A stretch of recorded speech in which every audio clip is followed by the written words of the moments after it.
The same United States that once lectured the world on free markets and open trade is now attempting to pressure its northern neighbor to make concessions that serve American corporate interests first. Trump's demand for American leverage over Canadian ports isn't about logistics. It's about dominance, economic dominance wrapped in nationalist rhetoric, the refusal from Carney, who's no stranger to the world of finance as a former Bank of England and Bank of Canada governor, represents a symbolic resistance, a declaration that Canada is no longer willing to be the quiet junior partner in North America's economic relationship. When Donald Trump demanded that the United States gain leverage or even partial control over Canadian ports, the request was more than a policy proposal. It was a statement of power, or rather, a reflection of power that is beginning to fade. For decades, the U.S. stood as the unchallenged economic force across North America, dictating the terms of trade, finance, and diplomacy. But when Mark Carney, Canada's seasoned economist and statesman, refused Trump's demand outright, it sent shockwaves through the corridors of power in Washington. The refusal was not merely diplomatic, it was symbolic. It represented a profound shift in the balance of influence between the United States and its closest neighbor, a sign that the old playbook of American dominance is no longer guaranteed to work. The hook here is simple but powerful. For the first time in modern history, the world's largest economy is hearing no from one of its smallest yet most loyal allies. That single word exposes a deep fracture in the North American economic hierarchy, a fracture built over years of changing global dynamics. Canada, long perceived as the cooperative partner, is stepping into a new identity, one shaped by diversification, self-confidence, and strategic independence. Carney's stance wasn't just about rejecting Trump's political theatrics, it was about asserting that Canada's sovereignty is not a bargaining chip in someone else's campaign rhetoric. From an economic perspective, this moment underscores a truth that many American policymakers still struggle to accept. Power in today's world no longer flows exclusively from military might or market size. It flows from credibility, from cooperation, and from the ability to adapt.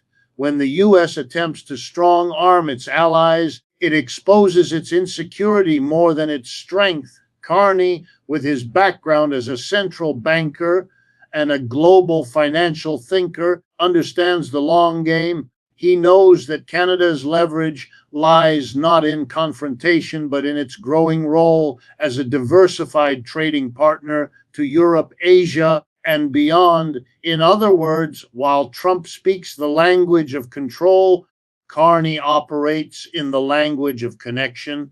And in this century, that difference defines who holds real power. There's another layer to this clash that makes it so revealing. Trump's demand reflects an outdated worldview, one rooted in the assumption that America's neighbors must always bend to its will because of geography and dependency. But the 21st century economy doesn't obey those borders anymore. Supply chains are global, markets are digital, and economic alliances are far more fluid. When Carney refused, he wasn't just defending Canadian infrastructure, he was defending a principle that nations can trade with the U.S. without being economically subordinated to it. That message resonates not only in Ottawa, but in capitals around the world that have grown weary of American exceptionalism masquerading as partnership. The U.S. reaction to Carney's defiance reveals something deeper, a discomfort with the erosion of unipolar control. For years, the U.S. relied on economic gravity, the idea that smaller nations would orbit around it simply because it was the largest economy. But gravity weakens as distance grows, and today's world is moving away from that orbit. Canada's assertiveness is part of a broader realignment where mid-sized economies no longer see their prosperity as tied to American approval. Instead, they are exploring alternatives, China's markets, Europe's frameworks, regional trade blocs, and discovering that independence is not only possible but profitable. And here's the hook that truly captures the magnitude of this moment. Carney's no is not just Canada's defiance, it's a preview of America's future diplomatic challenges when allies start asserting equality. The old habits of dominance lose their effectiveness. Washington may still hold the largest military budget and a powerful dollar, but neither can buy unquestioned loyalty anymore. The refusal from Ottawa signals the decline of transactional diplomacy and the rise of principle-driven partnerships. What makes this especially important is how it plays to perception, because power, in the end, is as much about perception as it is about policy. To the world, the United States now looks less like a confident leader and more like a frustrated empire trying to reclaim a past that no longer exists. Every demand it makes, every confrontation it initiates, becomes a reminder of how much has changed. Carney's calm, calculated response, a refusal without hostility, magnified that contrast. One side is shouting about control, the other is demonstrating quiet confidence. And in the world of global economics, confidence speaks louder than power ever could. So when the news broke that Trump's demand was met with an outright refusal, it wasn't just a headline, it was history unfolding in real time. The era of unquestioned American dominance in North America is being tested by a new generation of leadership that understands leverage in different terms. Carney's refusal was not defiance for its own sake, it was an act of strategic clarity. He recognized that sovereignty in the modern world depends not on isolation or submission, but on balance. And that balance is exactly what Washington seems to have forgotten. The more the U.S. tries to reassert its dominance through threats, the more it accelerates its own loss of influence. Canada's quiet but firm stand is a reminder that respect, not control, will define the next chapter of North American relations. Trump's insistence on controlling Canadian ports isn't simply about trade or infrastructure.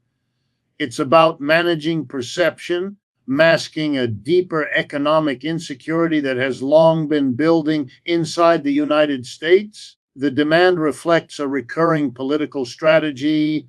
When the domestic economy falters, shift the blame outward. It's a pattern as old as politics itself, but one that has grown sharper in a nation struggling with declining industrial power, stagnant wages, and rising public frustration. The irony is unmistakable. The same administration that once championed free markets and self-reliance is now resorting to coercive economic nationalism to hide internal cracks that can no longer be ignored. Here's the hook that makes this moment so striking.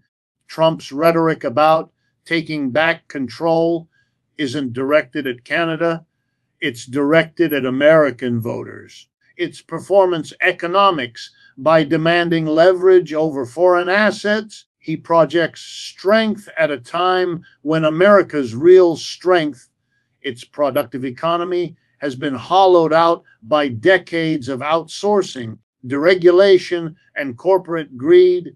The message is clear: when the system fails the working class, find an external enemy to distract them.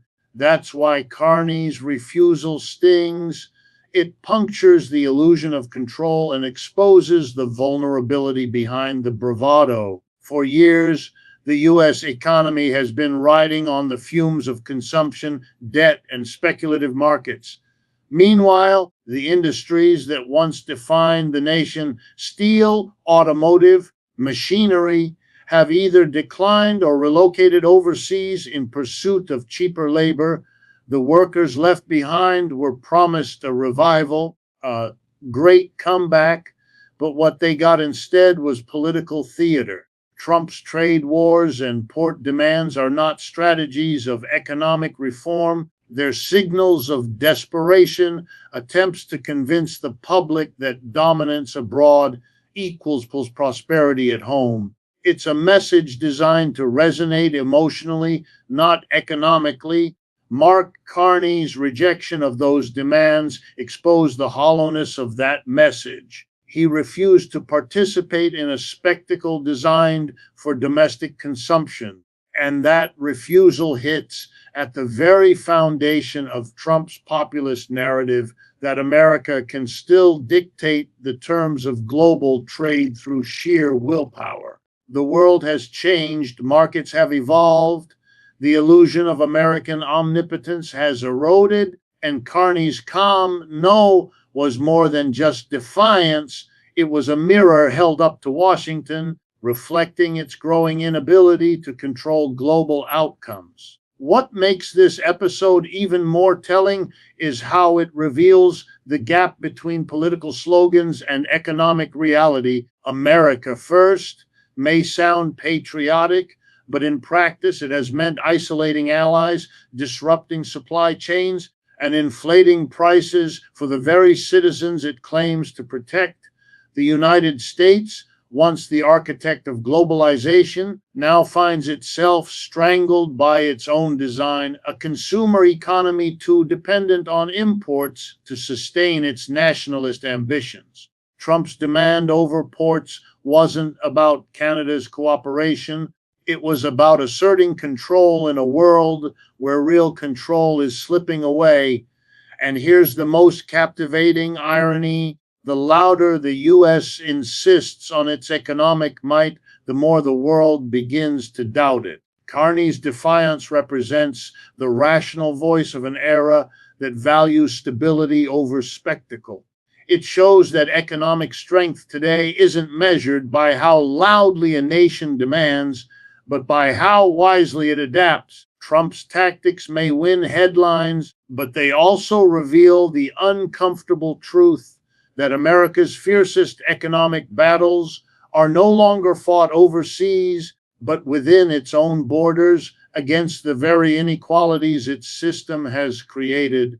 The standoff between Trump and Mark Carney is more than a headline-grabbing disagreement over ports. It's a reflection of a larger, more consequential transformation in the global order.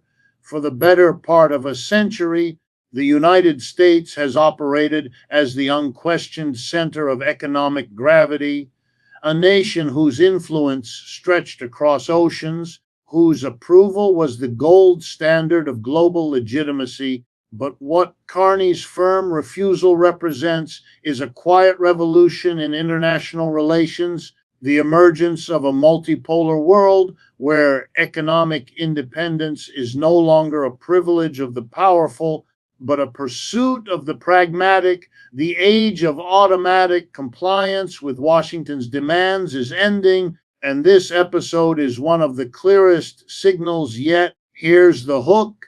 What makes this moment so fascinating is not the confrontation itself, but what it reveals beneath the surface. For decades, the United States has grown accustomed to a world that says yes, yes to trade terms, yes to military alliances, yes to economic dependency. But now, even its closest allies are learning to say no politely, strategically, and with growing confidence. When Carney rejected Trump's proposal, he wasn't defying the U.S. out of hostility. He was asserting Canada's place in a world where power is no longer concentrated in one capital. That subtle act of defiance carries enormous symbolic weight. It tells us that respect, not fear, is becoming the new currency of international relations. The global economy has evolved far beyond the Cold War dynamics that shaped American dominance. Emerging economies across Asia, Africa, and Latin America have redefined their trade alliances, creating new centers of production, investment, and influence. China's Belt and Road Initiative, Europe's expanding trade with the Pacific, and even smaller nations' regional coalitions are rewriting the rules of engagement. In that new landscape, Canada's refusal to concede to Trump's demands isn't rebellion, it's adaptation. It's the behavior of a country that recognizes that its economic survival no longer depends solely on its southern neighbor.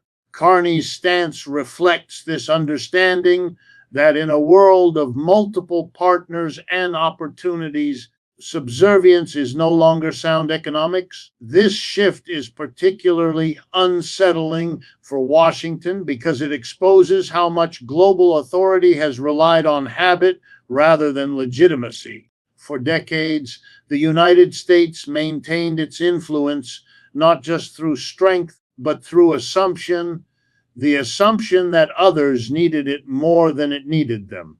That assumption no longer holds true.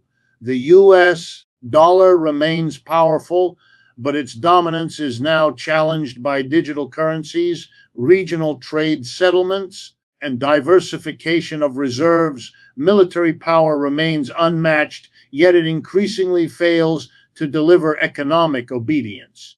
Carney's refusal, therefore, symbolizes a broader truth. The world has options, and it's beginning to use them. What's striking is how this transformation is happening quietly, without fanfare or dramatic declarations. It's not about revolutions or alliances breaking apart overnight. It's about subtle recalibrations, countries asserting their right to independent decision making, diversifying trade, and refusing to be pawns in another nation's political theater. When Canada, one of America's most stable and historically aligned partners, says no, it emboldens others to do the same. And that's what truly unsettles Washington, not the loss of a deal, but the loss of automatic deference. Here's another hook that gives this moment its depth. Empires rarely recognize their decline until it's already too visible to deny.